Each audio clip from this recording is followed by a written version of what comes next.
నేను మాట్లాడే మాటలు పార్టీకి సంబంధించింది కాదు, నా వ్యక్తిగతంగా నేను మాట్లాడుతూ ఉన్నా. ముందుగా అది మీరు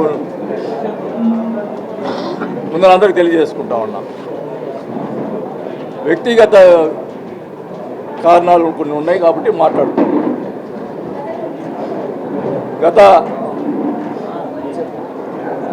ఎలక్షన్స్ అయిపోయిన తర్వాత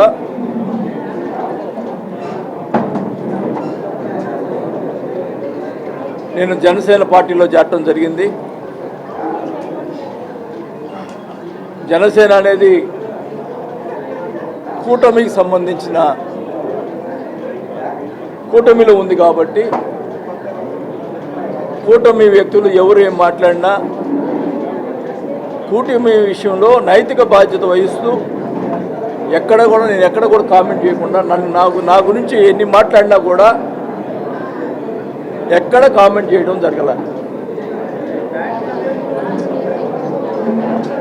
అప్పటికి నేను కూడా ఎలక్షన్స్ అయిపోయిన తర్వాత నా మీద ఆరోపణలు చేస్తుంటే నేను చాలా క్లియర్గా చెప్పాను. చంద్రబాబు గారికి కూడా లెటర్ రాశాను. ఏమండి, ఈ రకంగా ఆరోపణలు చేస్తున్నారు, ఆ ఆరోపణలు కరెక్టా కాదా ఎంక్వైరీ పెట్టండి అని చెప్పడం జరిగింది. మరి అయినా కూడా అప్పుడప్పుడు వాళ్ళు మహానాడు మీటింగ్లో నా గురించి చెడుగా మాట్లాడారు.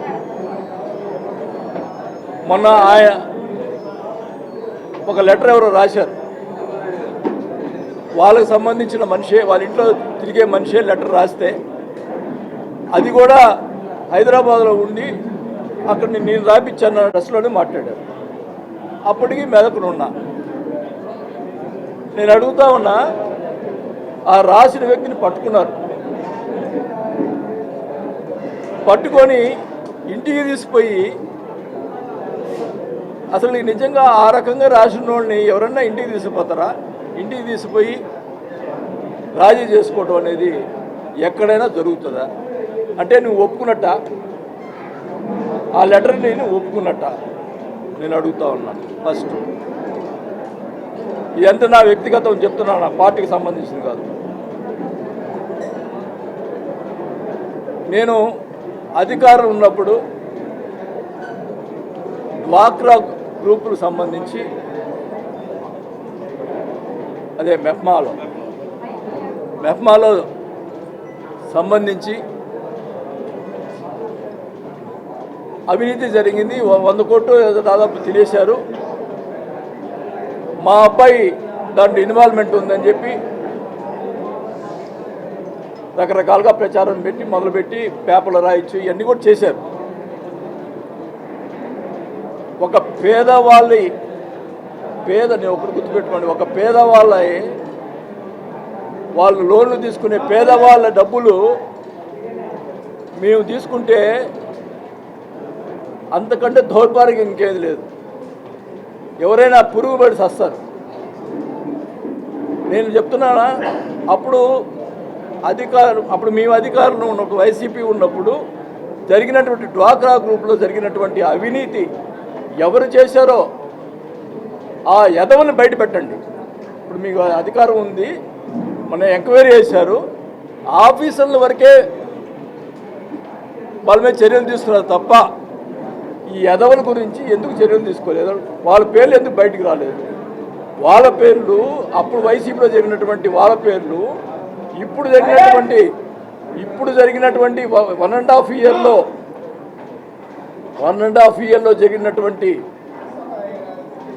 ఈ మెప్మాలో జరిగినటువంటి అవినీతిని వాళ్ళు ఎవరు చేశారో వాళ్ళని బయట పెట్టాలి, వైసీపీలో జరిగినప్పుడు వాళ్ళని బయట పెట్టాలి. ఎంత మానసిక క్షోభ అనుభవించామంటే పేదవాళ్ళు, మా అబ్బాయి మీద ఎన్ని అక్రమాలుగా కావాలని మనుషులు పెట్టి మాట్లాడించడం, పేపర్లో రాయించడం ఎంత దుర్మార్గం అంటే నిజంగా ఒక్కటి నేను అడుగుతా ఉన్నా, మేము ఏమైనా తప్పు చేసుంటే ఎందుకు చూపిరు ఫలాని తప్పు అని నేను అడుగుతా ఉన్నా. అట్లా కాకుండా ఇట్లా ప్రచారం చేసి మానసిక శోభ. మా అబ్బాయి ఒక్కడే కొడుకు నాకు, నేను ఎంత మానసిక శోభ అనుభవించానో నాకు తెలుసు. ఇంత దుర్మార్గంగా చేశారు. నేను అడుగుతా ఉన్నా, ఈ డ్వాక్రా వ్యాపారం ఎవరు చేశారో వైసీపీలో కానీ ఇప్పుడు ఉన్నటువంటి ప్రభుత్వంలో కానీ కూటమి ప్రభుత్వంలో కానీ వాళ్ళ పేర్లు బయట పెట్టాలి, వాళ్ళ సంగతి తేలవాలి. ఇవన్నీ కూడా నేను చంద్రబాబు నాయుడు గారికి, పవన్ కళ్యాణ్ గారికి